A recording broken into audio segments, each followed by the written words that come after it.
Another piece that's required of the Phase 2 permit, water quality buffers. Again, a water quality buffer is a vegetated strip of land along a stream, wetland, lake, or pond. The function of a buffer here is shown graphically. If you have no buffer and you've got stormwater runoff coming off, it picks up pollutants as it flows down the slope, can probably eat away at the bank here, and it enters the stream very warm. It doesn't enter at a cool temperature. As you add vegetated buffer, you get some filtration of that water as it goes through the leaves and the shrubs and everything else in that buffer.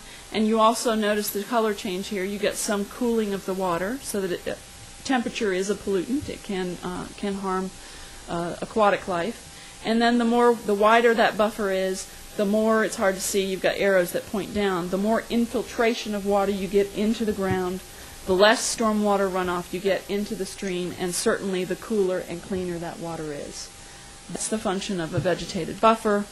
These are hard to see. This is a picture of the Maryville Greenway. It has no vegetated buffer per se. You really need woody vegetation to have a good buffer. This, if you could see it, it shows some pretty bad channel erosion or stream erosion there.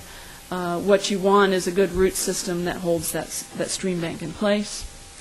Water quality buffers, they are an entire section in that ordinance.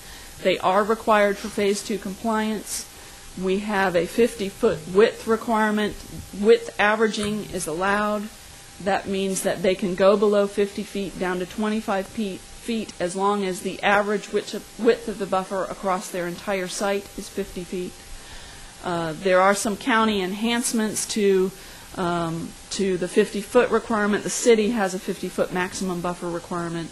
The county requires buffers on streams, wetlands, lakes, and ponds. That's a requirement of the Phase 2 permit. The county has some use and disturbance restrictions, the use of the area for water quality buffer. Disturbance in that area, again, we want pretty staunch woody vegetation to allow infiltration to happen, so we put some controls on how people use those areas. Vegetation requirements and guidance, the county staff felt it was important to not allow invasive species into those areas, so we're very clear on what the vegetative targets are. And then, as I said, width averaging is allowed. Construction site management. This is during construction. These are two good pictures. I showed you those awful pictures of a poorly managed site. These are sites in Knox County that are good sites, and this is what the county is trying to control in this regulation. This site has good straw coverage. It's beginning to get stabilized. It's been seeded. The silt fences are in order. Same thing here. There's no debris laying out in the street. These are things that are required by your ordinance. Keep going. Remember that erosion and sediment control and control of other construction-related wastes are required for the Phase 2 and TMDL compliance. Largely the deficiencies that were noted in your audit are in this area, and remember that this proposed ordinance takes care of some of those deficiencies. Tetra Tech said it was very similar to the city requirements. Remember again that I said the state regulations for the county had a very strong link to the Tennessee Construction General Permit, to the state program. What the county did was, in this regulation, try to mirror the state program. They have a pretty solid erosion and sediment control program. The county picked up their drainage standards and said, we need to go with those. So we're pointing developers and site contractors in this ordinance to the state level program and their drainage standards.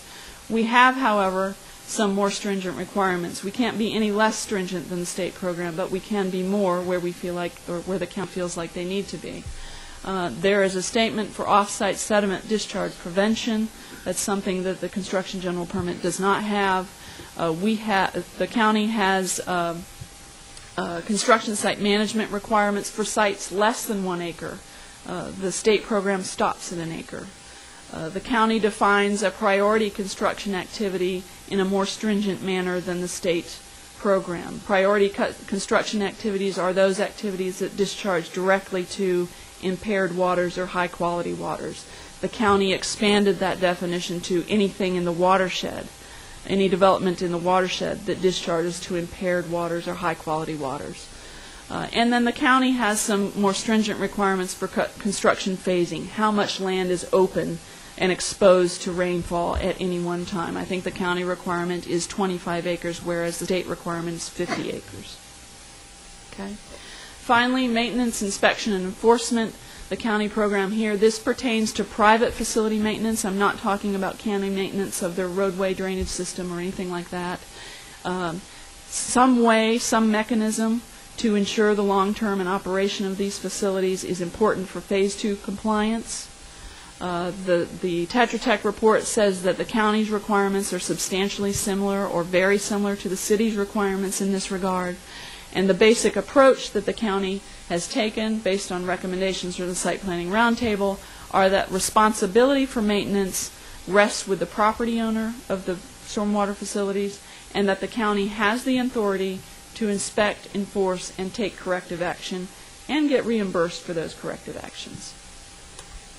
The County Law Director's Office has helped to finalize the penalties and appeals language that's in the ordinance. I believe that the ordinance is about as stringent in terms of penalties and appeals that a county can be in the state of Tennessee. So, moving off the details of the ordinance and looking to the future, I'm about to wrap up here.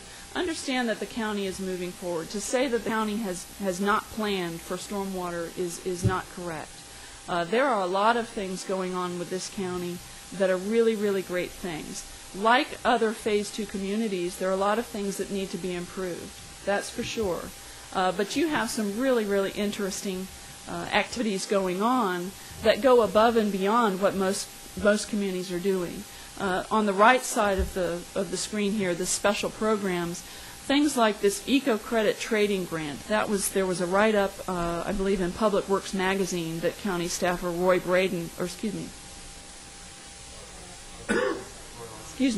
Arthur. Who's Roy Braden? County. Okay, excuse me. Roy Arthur wrote up that talks about the eco-credit trading initiative and the grant that was received from EPA by the county. We know of entities in the Chesapeake Bay area. There's folks across the nation that are interested in what the county is doing with regards to that. It's really a progressive, forward-looking program, and a lot of the things on this side of the screen speak to long-term planning for county stormwater. What these things really are trying to do is get people to understand what stormwater is, what impact it has, and how public planning and long-term site planning and land use planning can serve to improve your stormwater management situation. If you're doing some of the things, if some of these things on the right side of the screen are implemented and work, the county's cost for stormwater management certainly could be lower because you're not on the back end of problems. You're mitigating problems before they happen. Another piece that's happening is the Stormwater Advisory Board. We have an audit that has said there's some improvements to be made. County staff have asked for new staff to help with construction management inspections, and those staff are difficult to fund and get. The Stormwater Advisory Board, go back one more, or forward one more. The Stormwater Advisory Board has been put together, was appointed by Mayor Ragsdale to look at those types of things. The mission of the board is to examine the county stormwater program as a whole and to provide recommendations to the mayor on a 5-year plan for comprehensive stormwater management. They're looking at the larger program direction, the improvements that may need to be made, the cost of what the future program might be, as well as how much as ways to fund those costs. They're following this 6-step process. This started in October of last year, and we are around this area right to the point that we've talked about a planned program, and we're talking about funding options, but the board has not really been given a chance to weigh in on what they think about the planned program and the funding options. So this is an ongoing process. It is not related to the stormwater ordinance in the sense that the mayor has not asked the Stormwater Advisory Board to weigh in as a board and give their opinion on the ordinance, review the ordinance in any way. Certainly individuals on the board are more than welcome to do that as individuals, but that is not a direction of the mayor to the board.